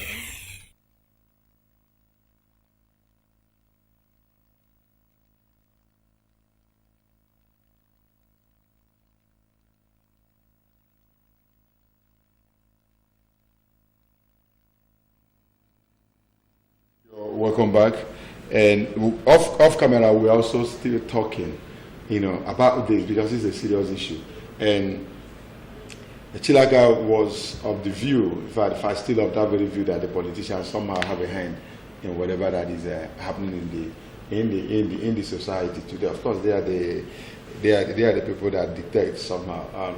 Before I come to you again, let me, Chilaga, because you've been actively involved in vigilantes, in this issue of security with the police, with the army, by your position in that World Bank. Can you do us and the viewers a favor of, narrating how you people operate, how vigilantes operate, their main function, and where it ends? Take for instance, from the point of view that I am one of the national patrons of Vigilant Group of Nigeria, and having seen that group to be very organized, trained and tamed with intelligence, I now embraced their patronship. To be very frank, and even as we are still talking, I don't think they are one of the people that are supposed to be disarmed. I'm still believing that the vigilant, the police is talking, are the herdsmen or more terrorizing vigilant group, but not such an organized, trained vigilant group by police. Having said that, I employ them here in World Bank, and within the time they were with us, it was wonderful. These are the group that annexed and hijacked kidnappers, even without arms, and delivers to police. Several cases of child trafficking in World Bank. They stopped broad-day criminalities. People were even sleeping outside because of their presence. I even discovered that some of them were trained outside this country. So if that type of vigilant group is the vigilant group the IGP is saying, I will oppose him till infinity. But I'm still trying to get the type of vigilant he said, because it was broadly said. But I know there are a particular vigilant group, not all vigilant groups. Emeku, what sort of vigilant group do you think, this, he wants to disarm? Is it all vigilant group, or is it selected? And by the way, which groups do we still call vigilant? We have a Abia State Vigilant Group. Is it part of the vigilante he wants to disarm? We have the Hunters Association, like what is operating in Ekiti State. Ayo Denefayese is using to protect his people. Or is it the type we have in our communities? Because I know that in communities, like where I come from, there's a kind of vigilante we have that is made up of the hunters as well. Now, those hunters are these people that are licensed to carry their own gun, the type of gun they double barrel to hunt. And sometimes the ESO of the community can decide there's a security bridge in this very village. Come together and guard some people at night. And at night you see them mounting different positions just to make sure that excesses of criminals are reduced. Are they the type of vigilante the IG is talking about? Or is there a particular set of vigilante group he wants to disarm? And how will he even go about it to succeed? That is the problem. The issue is that he has not made a categorical statement as to the particular group that he wants. But I think I want to get back to after 1990, yes, during the time that, during the Oka coup. Yes, Gideon Oka. Gideon Oka's coup. Remember, immediately after that, there was a mop-up operation of arms. And even those who were licensed, their guns were taken away until they started again.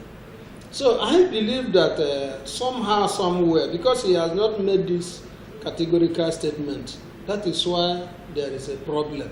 That was why I said what the IG should have done in his own wisdom would have been to say, if you know that you have gun that is not licensed, or that you have lost your licensed gun and you have replaced it without taking in a new license, that you should make it available. Either you license it again, or you look at the listing, look at the records. What has this gun been used for? I mean, you do not purchase, bullets without these cartridges. You don't purchase them without, without receipts. You don't even purchase them without it passing through the proper channels. And so I believe that what the IG should have done is to say, look at the kind of persons and want their guns come back. The militias are not vigilante group. I have said the vigilante group is a group that has just arisen from the populace that has now official government stamp on it. And if that is the case, these people were properly licensed to carry the guns they were carrying. Let me ask you. Yeah, okay. Now, even if they were licensed by a group, like for instance, if the governor, who is the chief security officer of any state, decides to use hunters or decides to use vigilantes, in addition to maybe the police strength he has in his state, and he gives them official backing, which makes it legal. Does the Inspector General of Police have the right to tell the governor to disarm a group he set up himself for the protection of lives and properties of his state, knowing that he's the chief security officer of that very state? Yes, I think coming from that background, before a vigilante group is properly authorized to carry guns, even in the state, I think there is a law, like the Abia State Vigilante Group. I think they have a law. There is a legislation that backs them up in that thing. I think what should be done at that level is that IG can go to court and say, you don't have the right to do this. I think it should be subject to court interpretation so that we know actually what is happening. But look at where the problem is. All this area we are going to is not even where the problem is. Where is it? Where the problem is that there is a mounting insecurity. There is a harassment. There is torrential invasion of people's privacy and their security. And these people, because the police are not doing what they are supposed to do, you heard the IG come to discountenance a governor of a state, describing him as a drowning man. And his PPRO also went in to say something that wasn't, too good for public consumption. All right, let's begin to take calls. Hello, good morning. Good morning. You're welcome to the program. I hope I'm on to Good Morning, Abia. Sure, you are. Good morning. Yes, my name is St. Moses Obonna. Good to hear your voice. Good morning. I've been listening to your argument. What the Inspector General of Police has right to do does not presuppose that it does not need to consider whether what he has right to do is proper or not. Within the rights given to the Inspector General of Police to control and conduct activities that are of security, he has to consider what is appropriate or proper to do. When he talks about disarming vigilante groups, who are the vigilante groups? Are vigilante groups the same thing as militia groups? Are vigilante groups the same thing as boys who are agitators, who arm themselves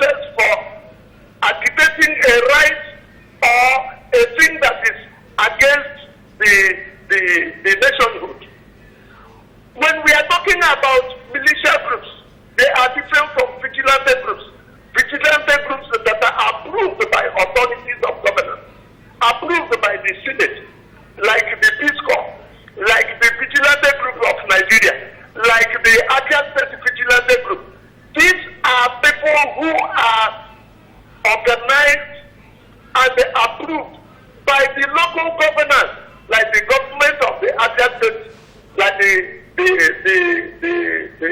Federal Republic of Nigeria. So if the Inspector General of Police is saying he is disarming these groups, and these groups are set up to assist the police in maintaining security of the state, then at a time when the headsmen are killing people unquestioned, they are slaughtering people unrestricted, nobody has arrested them, nobody has issued any order against carrying AK-47 by headsmen, people who are securing animals and not human beings.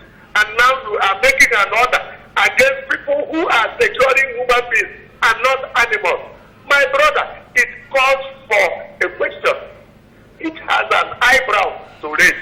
We will not support the Inspector General of Police for him to come out and say that the killing of people in Benue State is a communal clash, and at the same time ordering for the disarmament of vigilante groups that are securing the people.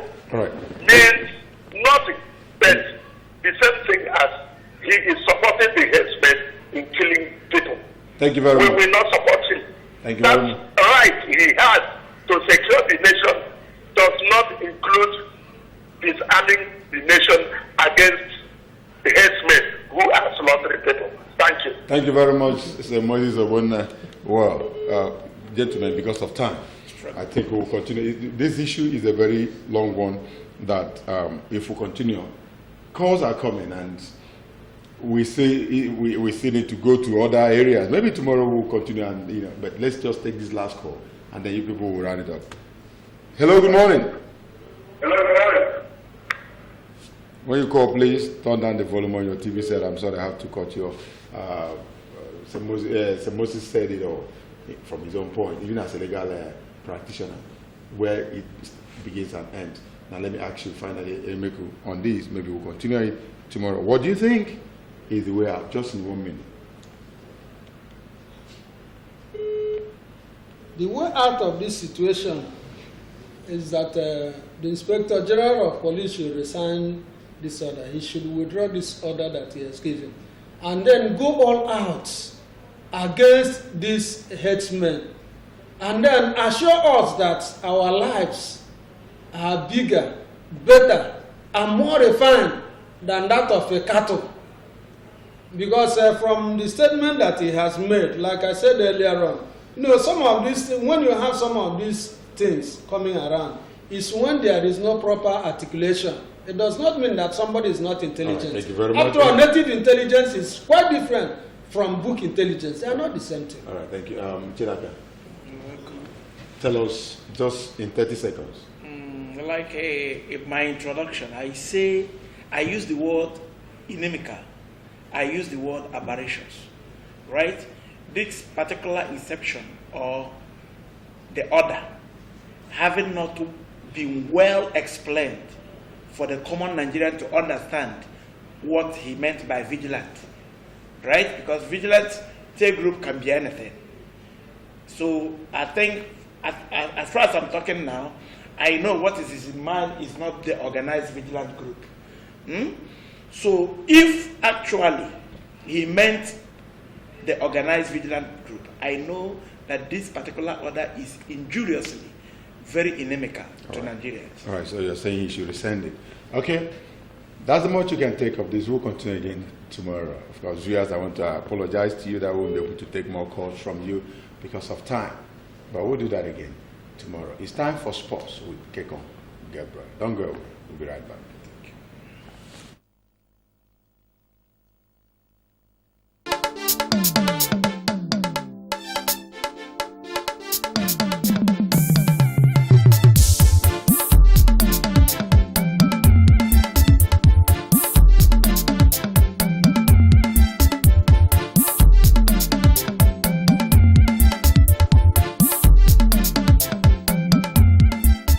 Good morning, Abia. Your one-stop breakfast show on TV.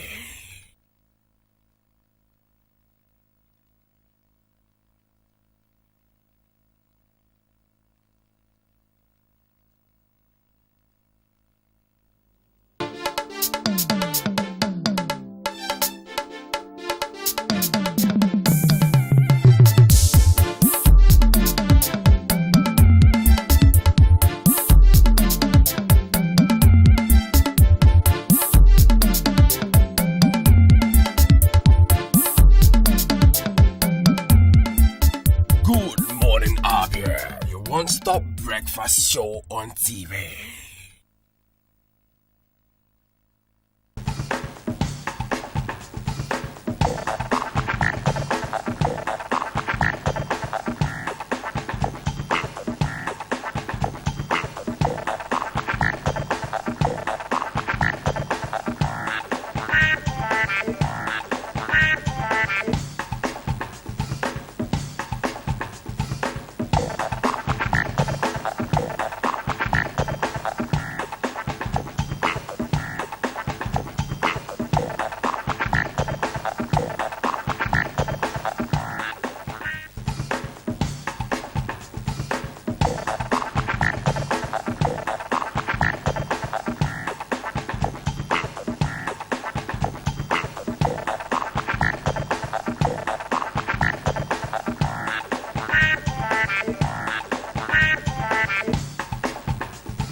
Well, a very good morning to you, dear sport fans, and of course, welcome to today's edition of Sport on your favorite program, Good Morning Abia. Of course, you know that the weekend that just passed was loaded with a lot of sporting activities, from football on to athletics. In Nigeria, the Nigerian Professional Football League witnessed match day 12, and there was an Oriental derby. That game ended 1-0 in favor of the Flying Antelopes. That is talking about the Enugu Rangers. In Anambra State, there was another Oriental derby. That one ended 1-1 between Ifeanyi Ubah, of course, our own team here, Abia Warriors, where we are going to be going to the first sport news here this morning is the one talking about General, of course, and number one choice goalkeeper of the Super Eagles, Ikechukwu Ezenwa. These two men are saying that the Super Eagles will not be intimidated by the terrific form of Barcelona striker Lionel Messi. Don't forget that Nigeria has been drawn in the same group against Argentina, but that game is going to be coming the very last game in the group stage on June the 26th. Don't forget that Nigeria has had to face the Argentines 4 times, and in those occasions Argentina has always beaten Nigeria, with the very recent one coming up in, of course, the 2014 FIFA World Cup that took place in Brazil. Nigeria lost that game by 3-2. Don't forget that Ahmed Musa was on hand to, of course, give Nigeria 2 goals. But the brilliance of Lionel Messi and, of course, Rojo, that man who plays for Manchester United, saw the Argentines beating the Super Eagles by 3-2. But this time around, the Super Eagles manager, Kenneth Rwan, of course, Ikechukwu Ezenwa, are upbeat that Nigeria would definitely not be intimidated by the form of the man I call the Lion of the tribe of Argentina, and of course Barcelona, Lionel Messi. Where we are still looking at what the stories are really saying this morning, we go to other issues where the Nigerian higher institutions, of course, are getting ready for the NOGA games. Don't forget that there will be football competition for the higher institutions. That is talking about the universities in Nigeria. And the news this morning is that tertiary institutions, in the country have embraced the forthcoming higher institution Competition Football League built to start in July. We've been told that tournament is going to start in July. We've been told that a total of 30 matches, will be played in the competition built to take place between July the 28th and of course October the 27th. That is this year 2018, and for the period that game is going to be for between 14 weeks. You've heard that the Nigerian University Games, Association in conjunction with Peace Sport Entertainment Limited is staging the football competition for universities registered with NOGA.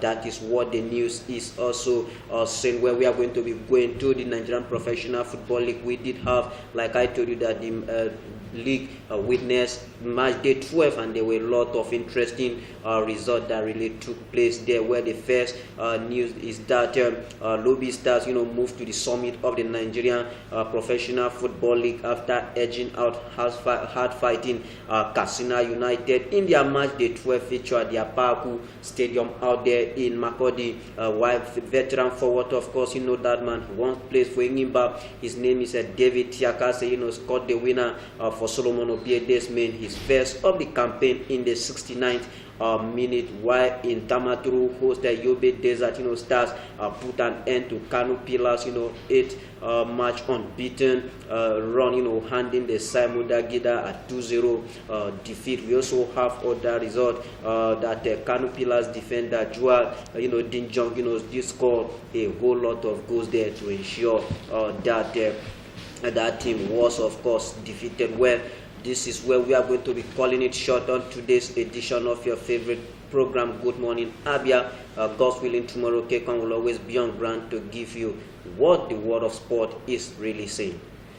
All right, thank you very much, Kekon, for that sports update. We apologize sincerely for the lack of footages to that very sports update. Well, it was due to technical hitches, but tomorrow it will be better. I want to thank you, our viewers, for being part of this program, the English edition of it this morning. Unasalachi Omo Abia will come up right after now. Do yourself a whole lot of favor. Be nice to those around you. See you again tomorrow, same time, same station. Bye-bye.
MCL, the word in your home.